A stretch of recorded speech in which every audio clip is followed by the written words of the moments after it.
संजय राऊतांच्या गाडीवर चप्पल फेकण्यात आली। सोलापूरमध्ये ठाकरे गटाचे खासदार संजय राऊत कार्यक्रमासाठी आलेले असताना त्यांच्या गाडीवर चप्पलांनी भरलेली ही पिशवी फेकण्यात आली।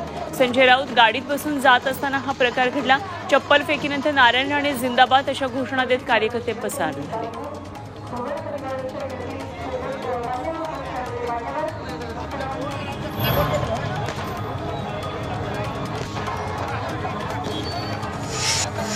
मनमाडमध्ये शिवसेना ठाकरे गटाच्या उपनेत्या सुषमा अंधारे यांच्या विरोधात घोषणाबाजी करण्यात आली। आमदार सुहास कांदे यांच्या समर्थकांनी ही घोषणाबाजी केली। सुहास कांदे शिंदे गटाचे आमदार आहेत आणि त्यांच्या कार्यालयासमोर सुषमा अंधारे जात होत्या। यावेळी कांदे समर्थकांनी त्यांच्या विरोधात घोषणाबाजी केली। अयोध्येतील राम मंदिराच्या लोकार्पण सोहळ्यावेळी गुढी उभारा या शिवसेना भाजपच्या आवाहनावर संजय राऊत यांनी टीका केली। भाजप म्हणजे इव्हेंट मॅनेजमेंट कंपनी आहे, याशिवाय ते आणखी काय करू शकतात? त्या गुढीवर आम्ही अच्छे दिन आणू शकलो नाहीत असंही लिहा, असा टोला राऊतांनी लगावला। मुंबईतल्या जीप क्लिनिंग कॅम्पेनमध्ये मुख्यमंत्र्यांनी कचरा वाहून ट्रॅक्टर चालवला, त्यावर आदित्य ठाकरेंनी जोरदार टीका केली आहे। पाण्यात बीच क्लिनिंग पोच कोणी देतं का? पोच द्यायचीच होती तर मला विचारायला हवं होतं, असा टोला आदित्य ठाकरेंनी लगावला। जे काय ते चालवतात। सातारा लोकसभा मतदारसंघावरून महायुतीत वाद होण्याची शक्यता आहे। भाजप आमदार जयकुमार गोरे यांनी सातारा लोकसभा मतदारसंघावर दावा ठोकलाय। काही दिवसांपूर्वी अजित पवार यांनी देखील याच मतदारसंघावर दावा केला होता, मात्र या जागेवर भाजपच निवडणूक लढवणार असल्याची भूमिका आमदार गोरे यांनी। राष्ट्रवादीचे आमदार रोहित पवार यांची युवा संघर्ष यात्रा नागपूरमध्ये दाखल झाली। यावेळी तब्बल 10 जेसीबीनं त्यांच्यावर फुलांची उधळण करण्यात आली। नागपूर कॅम्पस चौक अमरावती रोड परिसरामध्ये रोहित पवारांचं जंगी स्वागत झालं। यावेळी हजारोंच्या संख्येनं कार्यकर्ते सहभागी झाले।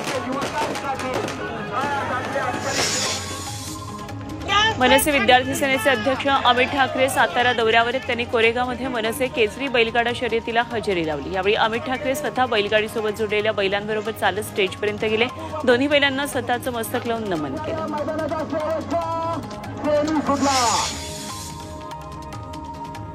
राजस्थान विधानसभा निवडणुकीत पराभव झाल्यानंतर काँग्रेसनं लोकसभेची मोर्चेबांधणी सुरू केली आहे। काँग्रेसची महत्त्वाची बैठक पार पडली। निवडणुकीमधल्या चुका दुरुस्त करून आगामी लोकसभा निवडणुका लढवण्याचा निर्णय या बैठकीत घेण्यात आला। भाजपनं छत्तीसगडमध्ये नवा चेहरा दिलाय। मुख्यमंत्री म्हणून विष्णुदेव साय यांच्या नावावर आता शिक्कामोर्तब करण्यात आलंय। आमदारांच्या बैठकीत त्यांच्या नावावर एकमत झालंय। छत्तीसगडचे मुख्यमंत्री म्हणून ते लवकरच शपथ घेतील। परभणीच्या पाथरीत शिवसेना शिंदे गटानं नोकरी महोत्सव भरवलाय। यामध्ये हजारो बेरोजगार तरुणांनी नोकरीसाठी मुलाखती दिल्या। या कार्यक्रमाला खासदार श्रीकांत शिंदे यांनी हजेरी लावली, तेव्हा पाथरी शहरात कार्यकर्त्यांनी त्यांच्यावर 21 जेसीबीतून पुष्पवृष्टी केली। पाथरीतल्या शिवसेना कार्यालयाचं श्रीकांत शिंदेंनी उद्घाटन केलं।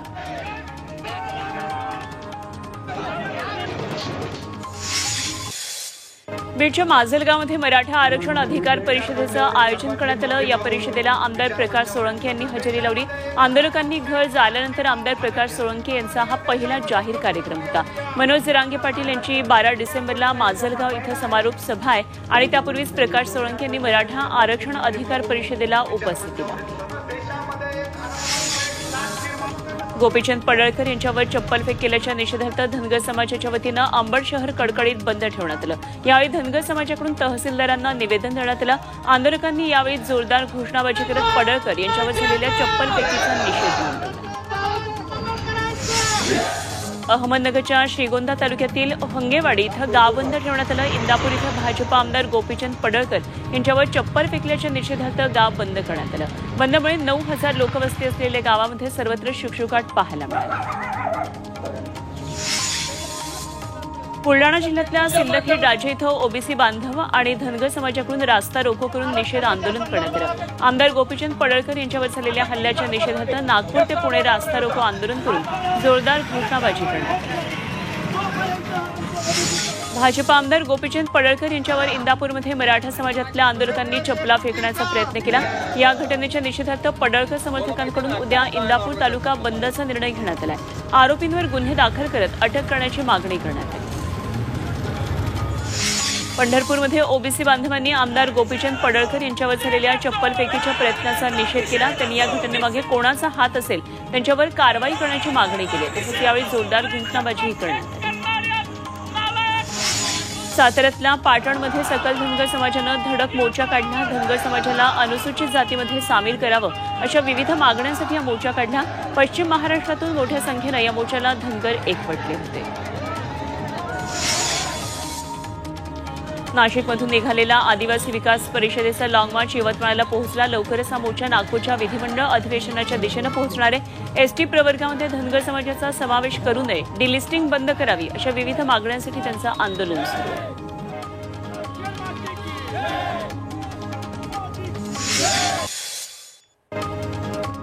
पावसानं झोडलं आणि राजानं मारलं अशी अवस्था निफाडमधल्या कांदा उत्पादक शेतकऱ्यांची झाली आहे। काही दिवसांपूर्वी झालेल्या अवकाळी पावसानं कांदा शेतात खराब झाला आणि चाळीतल्या कांद्याला मोड आले। निर्यात बंदीमुळे कांद्याचा भाव गडगडला। आता लिलाव सुद्धा बंद झाले, त्यामुळे उरला सुरला कांदाही चाळीत सडू लागलाय। कांद्याच्या निर्यात बंदीनंतर पुण्याच्या चाकण कृषी उत्पन्न बाजार समितीत कांद्याचे बाजारभाव किलोमागे 15 ते 20 रुपयांनी कमी झालेत। केंद्र सरकारनं कांदा निर्यात बंदी केल्यानं कांदा उत्पादक शेतकरी पुन्हा संकटात सापडलाय।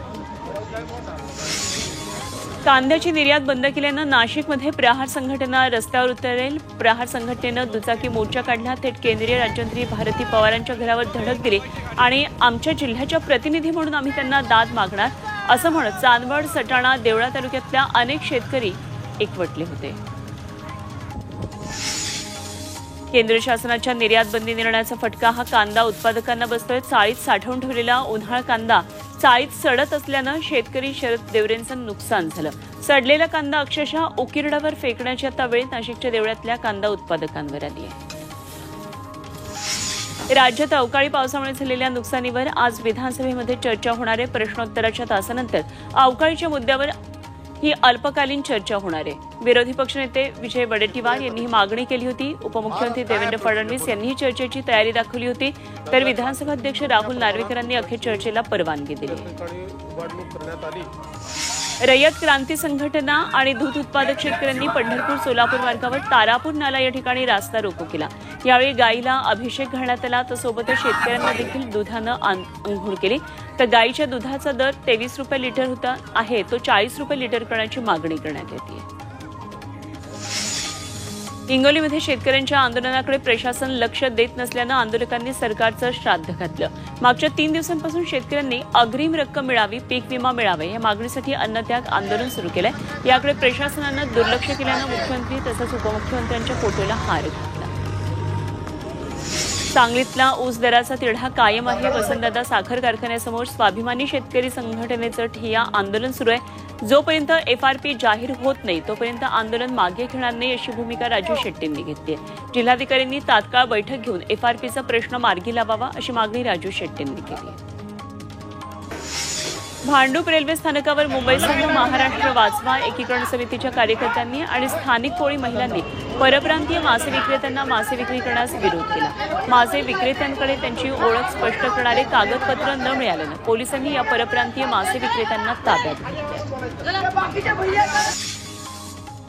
साताऱ्याच्या शिवसागर जलाशयांमधल्या बोटींचा पंखा मोडला आणि दळणवळण बंद झालंय। सातारा कोयना कांदाटी विभागाला जोडणारा दोन्ही तीरावर वाहतूक दळणवळणासाठी या बोटीचा वापर केला जातो, त्यामुळे तात्काळ जिल्हा परिषदेकडून याची दुरुस्ती व्हावी अशी मागणी करण्यात आली आहे।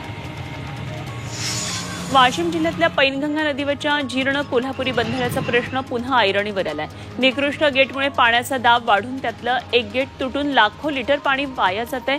गेटच्या दुरुस्तीसाठी पूर्ण बंधारा रिकामा करण्याची नामुष्की जलसंधारण विभागावर ओढवणार असल्यानं शेतकऱ्यांनी संताप व्यक्त केलाय।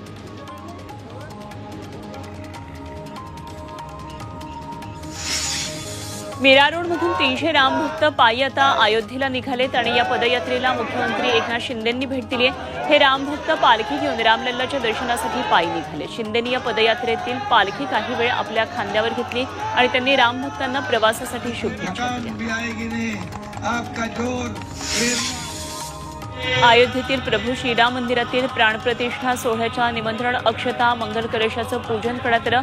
अहमदनगरमधल्या ग्रामदेवता असलेल्या विशाल गणपती मंदिरात ही पूजा केली गेली। विधिवत पूजन करून मंगल कलशाची शहरातून मिरवणूक देखील काढण्यात आली। साताऱ्यामध्ये अयोध्या इथं निर्माण केलेल्या भव्य मंदिराचं 22 जानेवारीला श्रीराम लल्लाच्या शिल्पाची प्राणप्रतिष्ठा होणार आहे। आणि या निमित्तानं राष्ट्रीय स्वयंसेवक संघ आणि विश्व हिंदू परिषद यांनी हा सोहळा गावोगावी साजरा करण्याचा संकल्प केला। या निमित्तानं साताऱ्यामध्ये 41 कलशांची भव्य शोभायात्रा काढण्यात आली। कल्याणमध्ये 17 सायकलपटू 1200 किलोमीटर सायकल वारीसाठी रवाना झालेत। कल्याणमधल्या दुर्गाडी चौकापासून कर्नाटकच्या कुर्गपर्यंत ही वारी निघणार आहे। या माध्यमातून जमा झालेला निधी पैशांअभावी वैद्यकीय सेवा रखडलेल्या कुटुंबियांना दिला जाणार आहे। निफाडच्या चितेगाव फाट्यावर बर्निंग बसचा थरार पाहायला मिळाला। नाशिकहून संभाजीनगरला निघालेल्या चालत्या शिवशाही बसनं अचानक पेट घेतल्यानं मोठी खळबळ उडाली। चालक आणि वाहकांनी प्रसंगावधान राखत बसमधल्या सगळ्या प्रवाशांना सुखरूप खाली उतरवलं, त्यामुळे मोठी दुर्घटना टळली। वाहतूक कोंडी आणि प्रलंबित उड्डाणपुलाच्या प्रश्नावर लक्ष वेधण्यासाठी पुण्याच्या रस्त्यावर यमराज अवतरले। कात्रज कोंढवा रस्त्यावर कात्रज विकास आघाडीनं अनोख्या पद्धतीनं हे आंदोलन केलं। यमराजाच्या वेशभूषेत तरुणांनं रेड्यावरती बसून विविध समस्यांवर लक्ष वेधून घेतलं। बहुजन समाज पक्षाच्या सुप्रीमो मायावती यांनी उत्तराधिकाऱ्याच्या नावाची घोषणा केली आणि त्यांचा भाचा आकाश आनंद हे मायावती यांचे राजकीय उत्तराधिकारी असणार आहेत। लखनौमध्ये झालेल्या पक्षाच्या बैठकीत त्यांनी ही घोषणा केली आहे। भारतीय जवानांनी सीमेवर तस्करांकडून केल्या जाणाऱ्या घुसखोरीचा डाव हाणून पाडलाय। भारत पाकिस्तान सीमेवरील पंजाबमध्ये ड्रोनच्या हालचालींची सूचना मिळाली होती। सतर्क जवानांनी भारताच्या हद्दीत घुसलेला हा ड्रोन पाडला आणि ड्रोन सोबत असलेल्या एका डब्यामध्ये 3.5 कोटी रुपयांचा हेरोईन ड्रग्ज आढळून आले। चंद्रपूर जिल्ह्यातल्या ब्रह्मपुरीत दुसरी महाराष्ट्र केसरी महिला कुस्ती स्पर्धा सुरू झाली।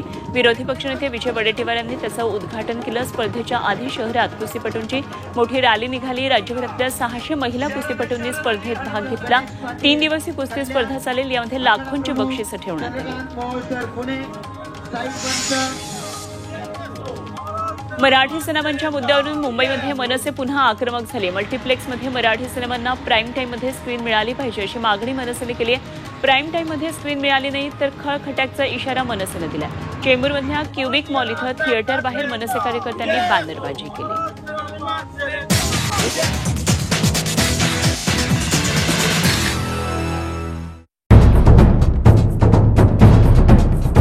सह्याद्रीची उंची म्हणजे